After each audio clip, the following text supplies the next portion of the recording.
Sure. Actually, as we know that because of our change in lifestyle, diabetes is now in a big way in India. In fact, India has become a hub for diabetes. In fact, every fourth Indian is at risk of developing diabetes. And those who have diabetes, they are also at the risk of developing diabetic retinopathy. But diabetes does affect eye in different ways also. Basically, diabetes is a disease of microvessels. Means because of high blood sugar, it affects the endothelium of the blood vessels. Because of the defective mechanism of the endothelial cells of the blood vessels, there is increased permeability of these blood vessels, which leads to leakage of fluid from the blood vessels, and this leakage of fluid leads to exudation or deposition of lipids in the layers of retina, or it does cause swelling in the retina. And because of all these things, the vision is reduced.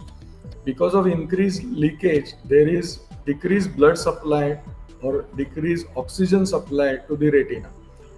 And since the oxygen is reduced to the retina, there is a tendency of formation of new vessels.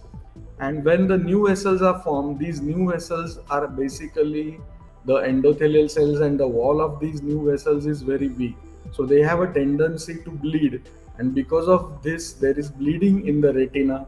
And in the later stage, what we call as proliferative diabetic retinopathy, there can be bleeding in the vitreous also, which leads to vitreous hemorrhage. So in this way, diabetes can affect eye. But in the initial stages of diabetes also, we do get some problems in the eye. The most common problem is frequent change of refractive error. That means the patient comes to us and he says that my number is changing frequently, doctor. What should I do? If you find such patient, ideally you should ask him to get his blood sugar checked. And in most of the cases, we find that in such patients, the blood sugar is always on the higher side. So this is the first symptom of the patient who is not known diabetic, but he comes for routine eye checkup and says that my number is changing frequently. Second thing is that those patients of diabetes, they are also at high risk of developing cataract at the earlier stage.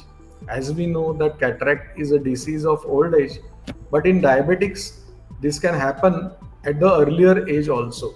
And if your blood sugar is not under control or the blood sugar control is not proper, that leads to swelling in the lens, natural crystalline lens of our eye. There is diffusion of fluid. This leads to denaturation of the proteins which are there in the lens, human lens, crystalline lens, and that leads to early development of cataract.